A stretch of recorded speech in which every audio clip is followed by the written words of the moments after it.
For 5 years, we worked with the city of Surrey on a housing project they told us they needed. An affordable and inclusive apartment called Harmony to be built on land that UNITI owned, modeled on the award-winning Chorus apartment that we had completed in 2016.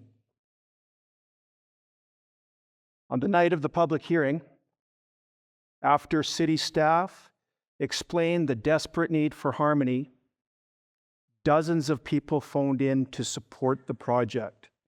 Business leaders, community members, seniors, workers, and people with disabilities. Of all the people that phoned in over 3 hours, 88% of the people who called in strongly supported the Harmony project. And on top of that, 6,000 other people had already expressed their support for Harmony through letters, emails, and petitions. It was one of the most supported affordable housing projects in our province's history. It was 1 a.m., and most people had gone to bed, many with dreams of Harmony, when the vote was called. 3 councillors spoke passionately in favor of Harmony. 4 sat idly by until the motion was called, when each uttered just one word: opposed. And then the mayor added his voice: opposed. And just like that, with no reason being given, Harmony was rejected. I was in despair. I felt like I had let down the community and the many people who desperately needed this housing, and I didn't know what to do. UNITI has been part of the Surrey and White Rock fabric for decades, supporting people with developmental disabilities and acquired brain injuries to live good lives. Harmony was meant to be housing for those local people in desperate need of an affordable, quality home they could call their own. There's an old trope in the disability world. Inclusion is being invited to the party. Belonging is being asked to dance. But that framing puts people with developmental disabilities in a passive role, waiting to be invited, waiting to be chosen, waiting for their housing to be approved. At UNITI, we believe something else.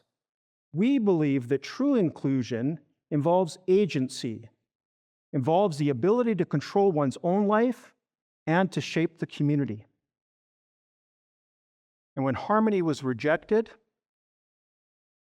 it wasn't just an apartment that was rejected. It was the voice and leadership of people with developmental disabilities that was ignored and dismissed. Historically, when society didn't know what to do with people with developmental disabilities, we locked them away in institutions far from their families and their communities for their own protection. Decisions were made by doctors and professionals, not by people with lived experiences and their families. The system promised safety and care. What it delivered instead was isolation, neglect, and the removal of choice.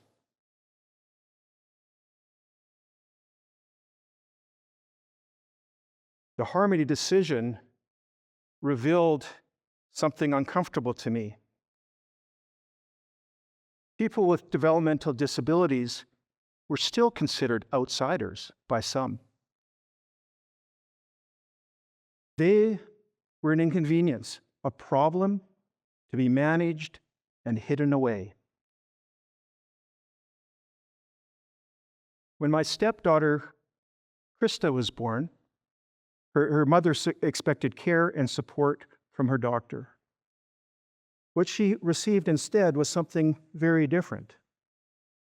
The doctor used a slur to describe baby Krista and told her mother, "You should give her up." It was clear he didn't believe that children like Krista could have a good quality of life and contribute to their community.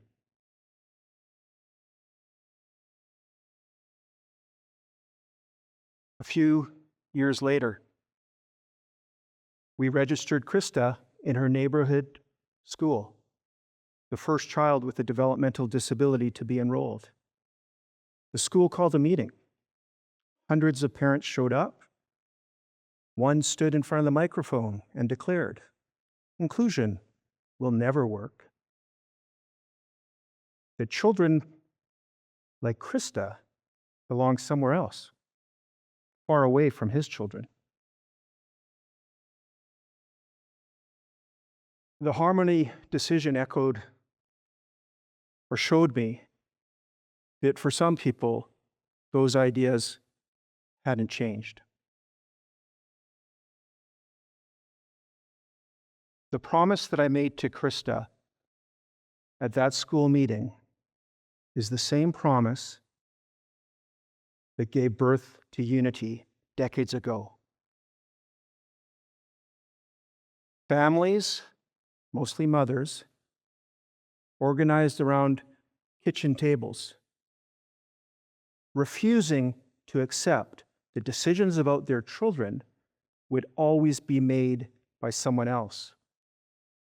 Instead, they had a vision that their children belonged in schools, belonged in neighborhoods, belonged as part of community life.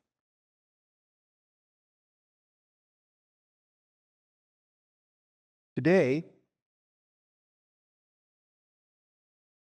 Krista lives in her own apartment. She works at White Spot Restaurant. And she's a community leader, a member of the first delegation of self-advocates to be welcomed into our provincial legislature by the Premier. This is what can happen when people are given not just support, but authority and autonomy over their own lives. The turning point at UNITI came many years ago when we decided to progress beyond speaking for people with developmental disabilities and instead creating systems that would support them to lead their own lives, but also shape their communities. UNITI supported people to be on municipal committees, to participate in Toastmasters so that their voices would be professional when they spoke to the community.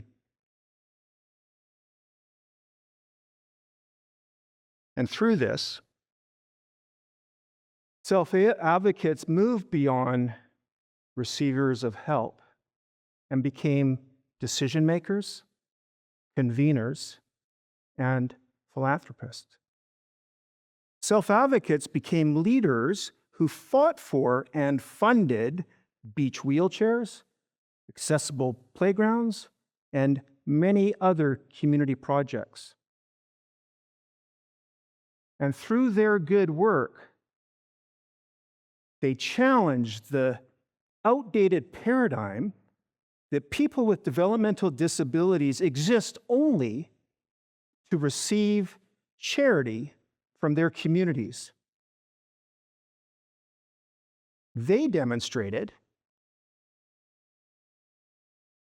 that our communities are a web of reciprocal relationships where all people have an ability and a willingness to participate and to lead.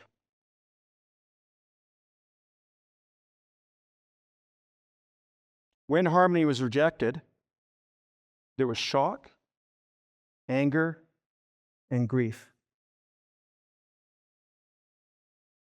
But just like those mums, 70 years ago, sitting around kitchen tables, UNITI refused to back down.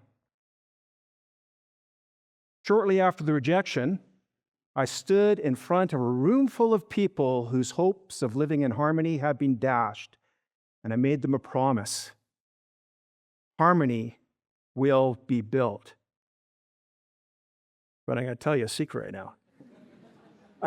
I had no idea how that was going to happen.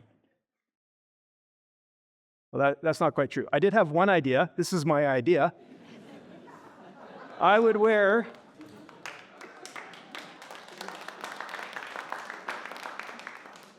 a director at UNITI bedazzled the back of my old blazer, and I would wear it to every civic event there was to share the injustice of that decision.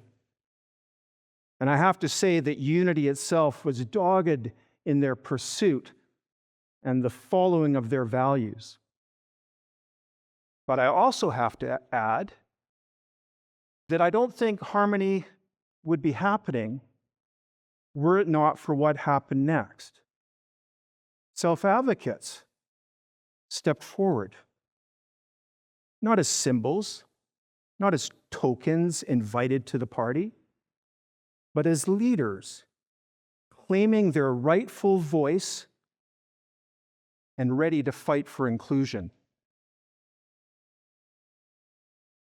Among them was Lauren Simpson,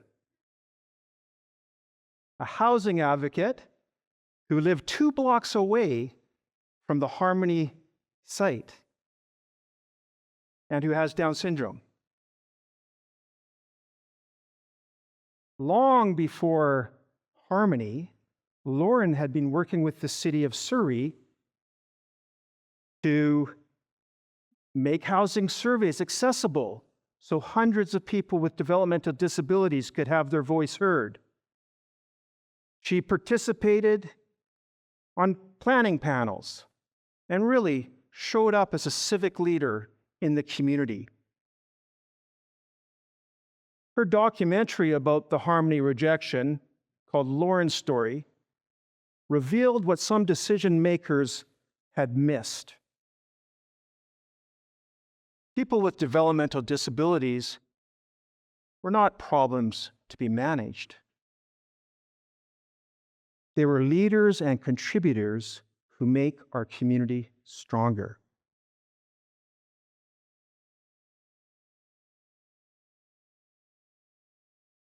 And because many people already knew Lauren as a leader, they listened. And as the truth about Harmony came out, support grew. It coalesced into We Belong Surrey, a partnership of self-advocates, nonprofits, businesses, and other community leaders built on the simple truth. Our communities are stronger when all people are valued and belong. It became clear that the Harmony rejection would not stand when 7 out of the 8 candidates for mayor pledged publicly to support Harmony. Public opinion hadn't changed.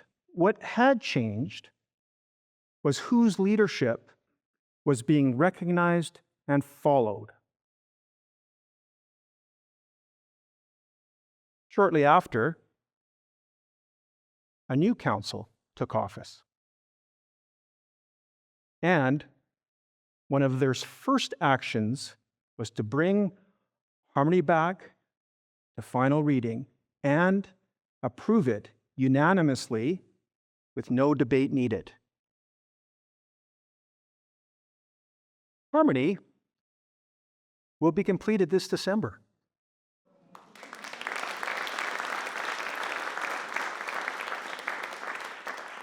And Today, people can finally see it rising from the ground, a promise delivered through the leadership of self-advocates and the support of our community. And Lauren and others with developmental disabilities will soon have a home they can call their own in the community they grew up in. And because of their leadership, they will then be able to welcome other tenants into harmony.